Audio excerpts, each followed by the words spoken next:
The Gothic mansion at 0001 Cemetery Lane holds secrets far stranger than the family who lived there. From pink walls masquerading as black to an actor lying on a wheeled trolley beneath the floorboards, and from a real Victorian house demolished for a parking lot to furniture recycled from Debbie Reynolds' movies, the Addams Family Mansion was built on illusions, coincidences, and bizarre production tricks. Here are 15 weird facts you didn't know about the Addams Family Mansion. Fact 1. The living room was actually pink. When viewers tuned in to watch The Addams Family in 1964, they saw what appeared to be a dark, gloomy mansion filled with shadows and Gothic decor perfectly suited to the creepy family living inside. But behind the scenes, the reality of the set was shockingly different. The living room walls that looked so dreary and somber on screen were actually painted in bright, cheerful colors, including pink, salmon, sea glass blue, and buttercup yellow. This bizarre contrast between what audiences saw and what actually existed on the soundstage was one of the most surprising secrets of the show's production. The reason for this unusual choice came down to the science of black and white photography. Because The Addams Family was filmed entirely in black and white, the production designers had to think carefully about how different colors would translate on camera. Certain colors that appear dark to the human eye can actually photograph as light gray or even white in black and white film, while some lighter colors can appear much darker when captured without color. The set designers deliberately chose these pastel and bright hues because they knew these specific shades would register as appropriately dark and moody tones when filmed. This color photograph of the set was taken by Richard Fish in 1964, a photographer who worked for publications like TV Guide, Los Angeles Times Home Magazine, and Sunset Magazine. When his photo revealed the true colors of the Addams Mansion set, it shocked fans who had only ever seen the house in black and white. Even Morticia's famous rattan peacock chair, which looked dark and mysterious on television, was simply the natural tan color of rattan. The entire illusion of the Addams family's dark world was built on a foundation of unexpectedly cheerful colors. Fact 2. Real house on Addams Boulevard. In one of the strangest coincidences in television history, the real mansion that served as the inspiration for the Addams family home was literally located on a street that shared the family's name. The Victorian house at 21 Chester Place in Los Angeles had a previous address that makes this connection even more remarkable. Before the street was renamed Chester Place, this same property had been located on Addams Boulevard, which means the house that would become famous as the Addams Family Mansion actually stood on Addams Street decades before the television show even existed. This historic Victorian mansion was built in 1888 in the West Addams district of Los Angeles, an area known for its grand and ornate homes from that era. The house went through several ownership changes over the decades, and at some point the street name changed from Addams Street to West 25th Street and eventually to Chester Place when the area became part of a gated community. By the time television producers discovered the house in 1964, it was located at 21 Chester Place. But the connection to the original street name remained part of the property's history. The producers of The Addams Family had no idea about this peculiar coincidence when they selected the house for filming. They simply thought the Second Empire-style Victorian mansion looked appropriately spooky and gothic for their new show. The house was used for exterior shots in the pilot episode and for publicity photographs with the cast, particularly photos of John Aston, who played Gomez Addams, posing on the front steps and around the property. The fact that this particular mansion once resided on a street bearing the family's future fictional name remains one of the most bizarre and unplanned connections in the show's history. Fact 3. Third floor was painted on. The iconic Addams Family Mansion that viewers saw on their television screens was actually an artistic illusion created through clever special effects work. The real Victorian house at 21 Chester Place that served as the model for the mansion was only 2 stories tall, but the version that appeared in the show featured a dramatic third floor with a mansard roof and a towering Gothic spire that made the house look much more imposing and sinister than it actually was in real life.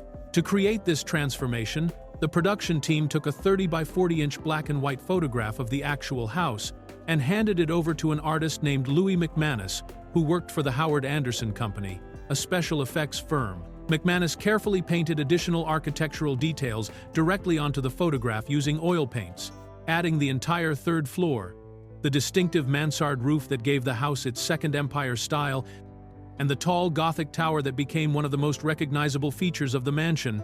He also added extra details to the surrounding landscape, and enhanced various elements of the house to make it look more elaborate and atmospheric. This painted photograph then became what's known as a matte painting, which was a common special effects technique used in film and television production during that era. The production team filmed stock footage of the real house with some props added to make it look slightly run down and abandoned, and then they combined this footage with the matte painting using a special technique that created the illusion of movement and activity in front of the house. After filming the necessary exterior shots for the pilot episode, this enhanced painted version of the house was used for all the establishing shots throughout the rest of the series, which meant that the towering three-story mansion audiences came to know and love existed only as a work of art. Fact 4. Mansion demolished for parking lot. The beautiful Victorian mansion that inspired one of television's most famous haunted houses met a tragic and unceremonious end just 1 year after the Addams Family went off the air. In 1967, the historic house at 21 Chester Place was completely demolished to make room for a parking lot at Mount St. Mary's College, destroying a piece of both architectural history and television heritage in the process. The mansion had been built in 1888 and had survived nearly 80 years of Los Angeles history, changing hands multiple times and witnessing the transformation of the surrounding neighborhood.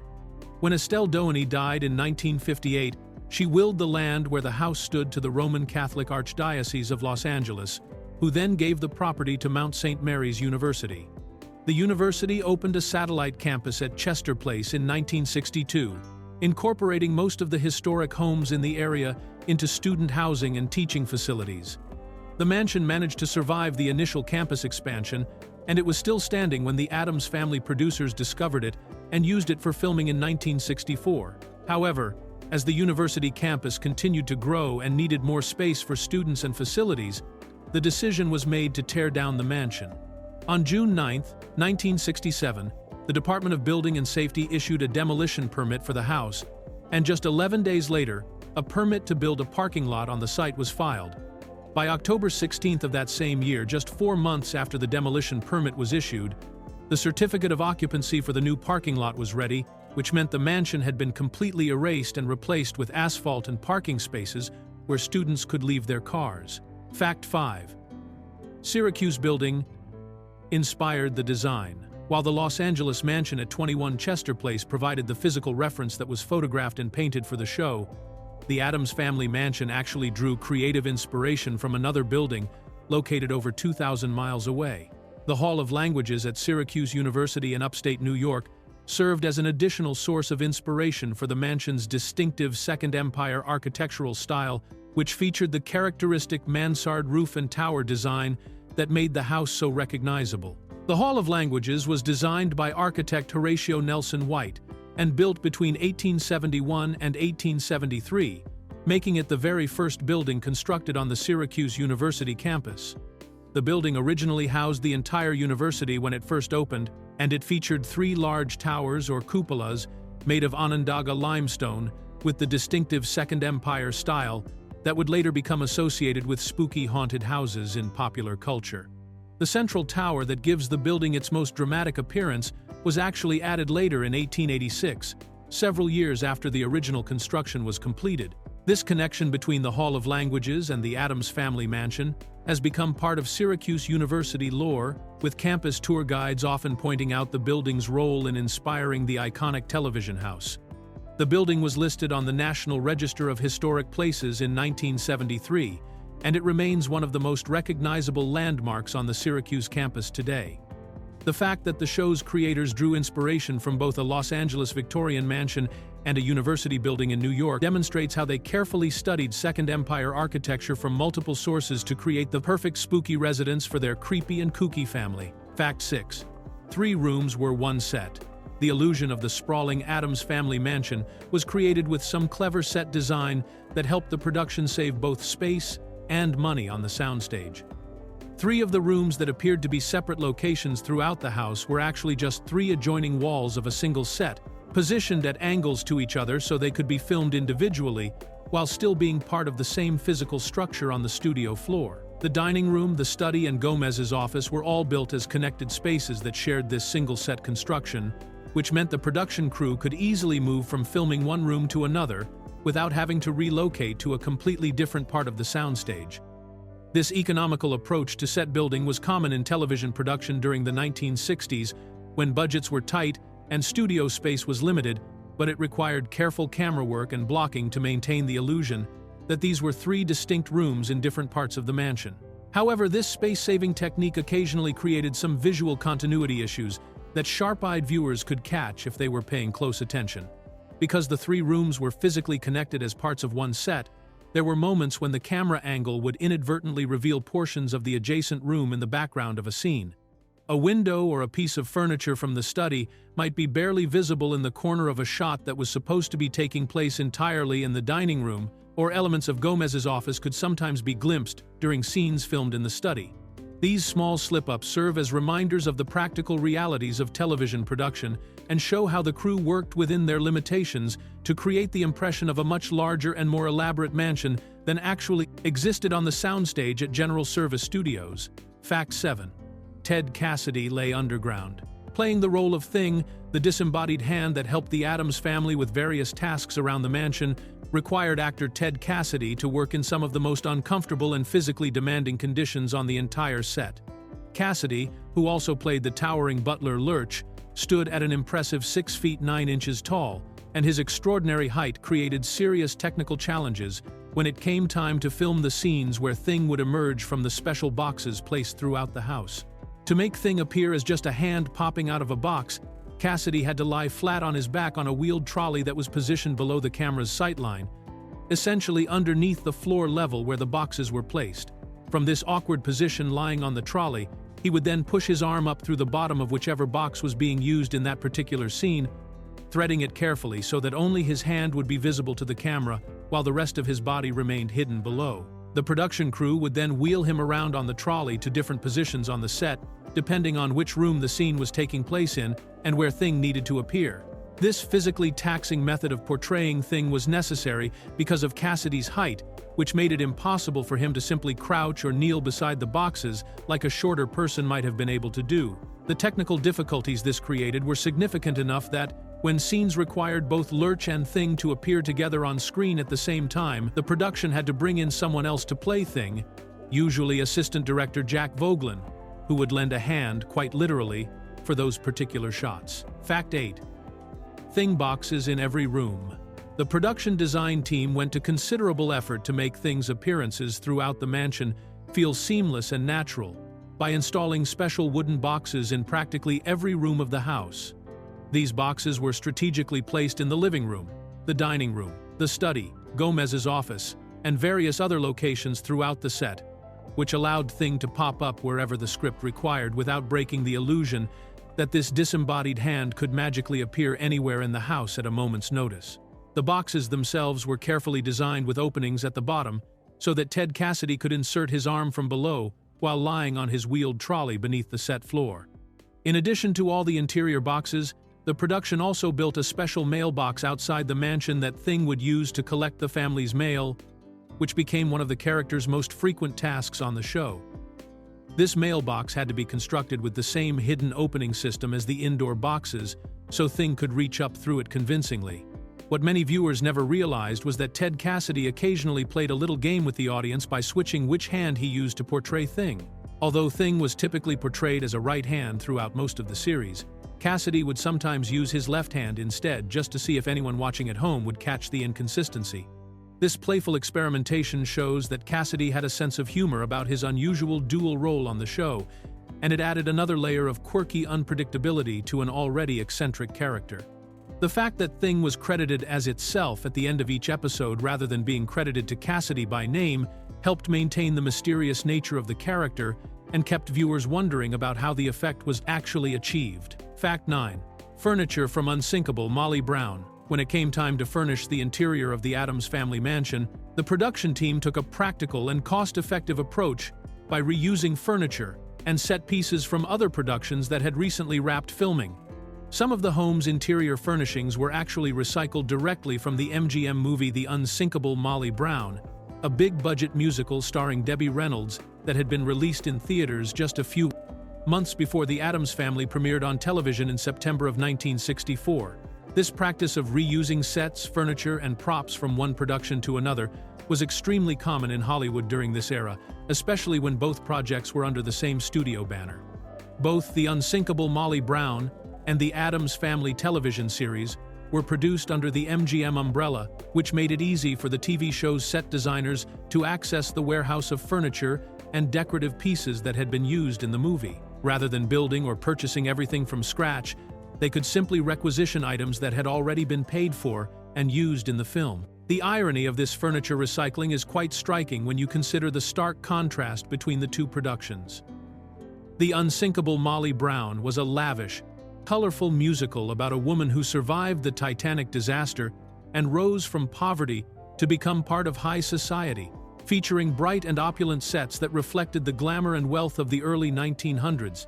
The Addams Family, on the other hand, was a dark comedy about an eccentric family with macabre tastes living in a spooky mansion. Yet somehow pieces of furniture that had once graced the elegant rooms of Molly Brown's mansion found a new home among the cobwebs and gothic decor of the Addams residence. Fact 10.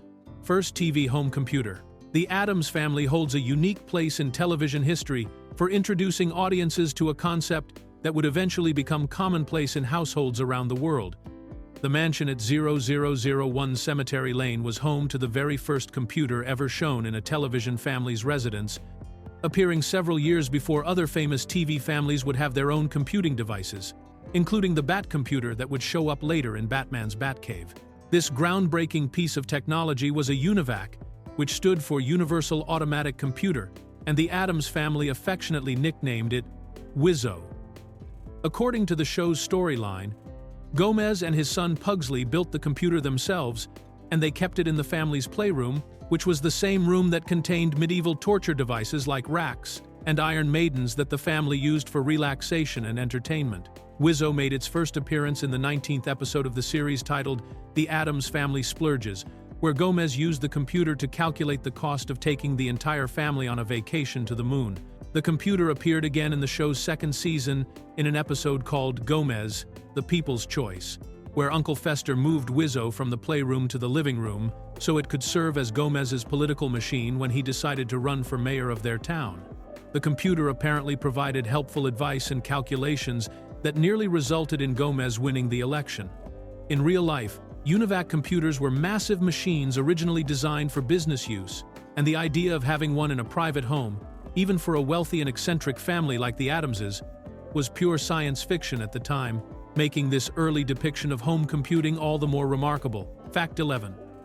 All props were stolen. When the Addams Family was canceled after its second season in 1966, the unique and bizarre collection of props that had decorated the mansion and helped create its distinctive atmosphere disappeared in a most unfortunate way.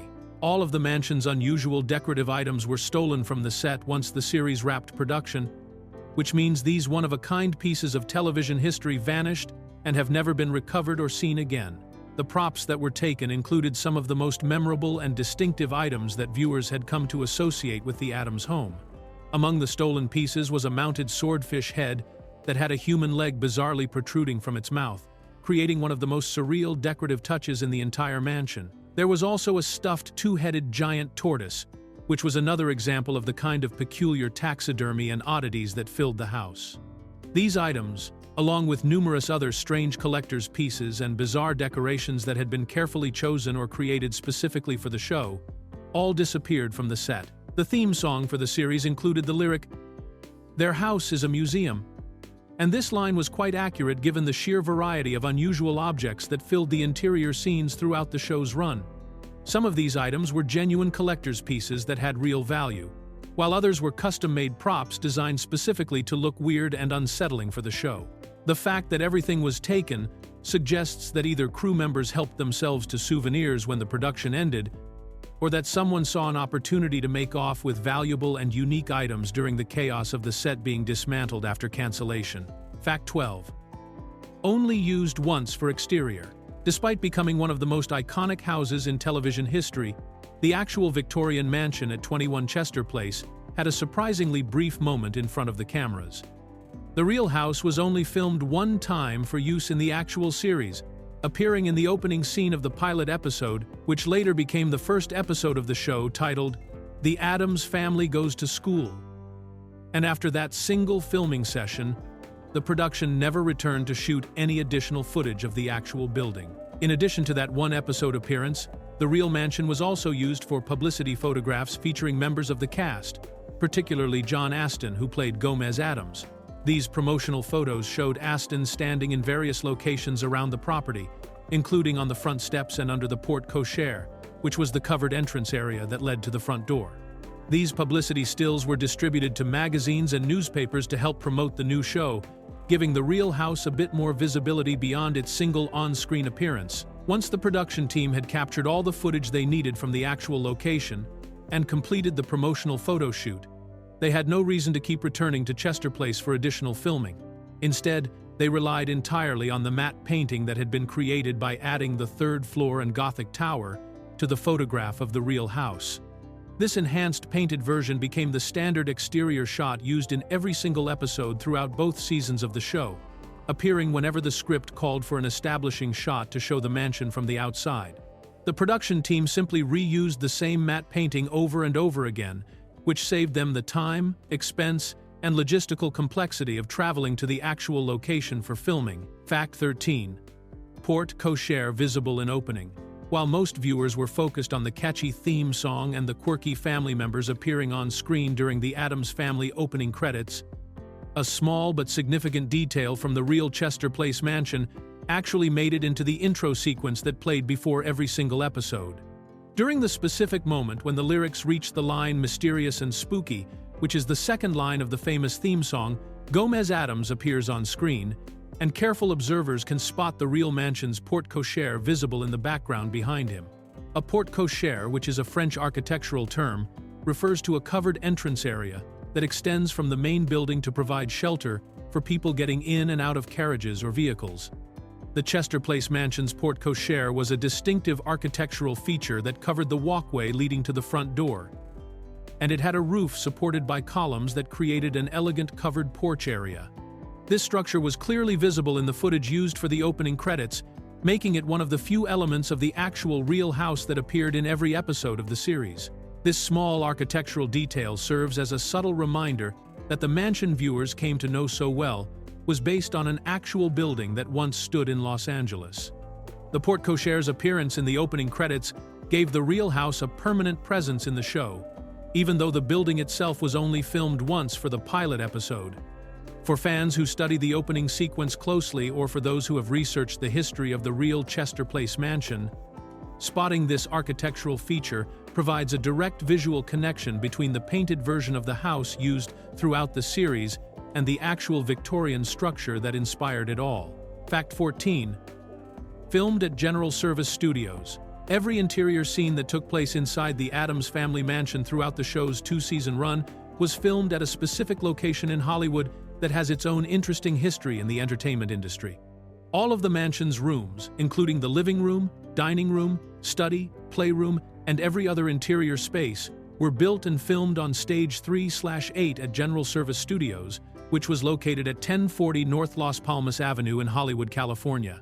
General Service Studios had been operating under various names since it was originally built in 1919 as the Jasper Studio, and it went through several ownership changes and name changes over the decades that followed. The facility served as a working production studio for numerous television shows and films throughout the 1960s, making it a busy and important location for Hollywood productions during that era.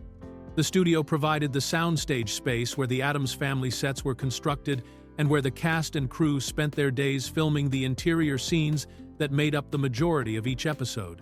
In a remarkable coincidence that connects the original television series to its later film adaptation, this exact same studio location was used again, decades later, for the 1991 Addams Family movie directed by Barry Sonnenfeld.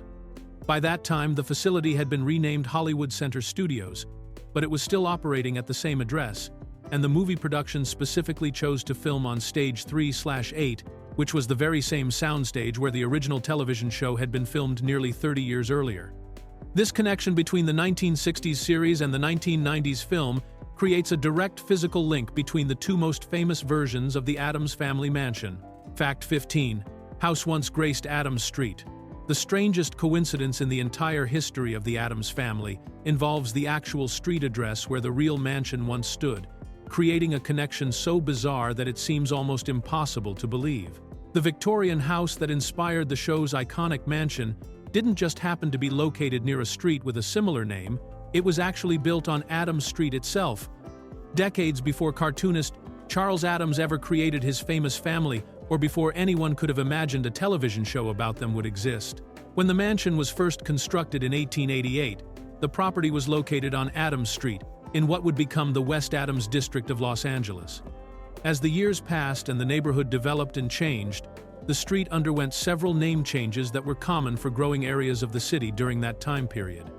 The address eventually changed from Addams Street to West 25th Street, and finally, when the area was developed into an exclusive gated community, it became known as Chester Place, which is the address that most people associate with the property today. By the time television producers discovered the house in 1964 and decided to use it as the model for the Addams Family Mansion, the street had long since been renamed Chester Place, and the connection to the original Addams Street name had been largely forgotten. The producers had no knowledge of this historical detail when they chose the location, which makes the coincidence even more remarkable.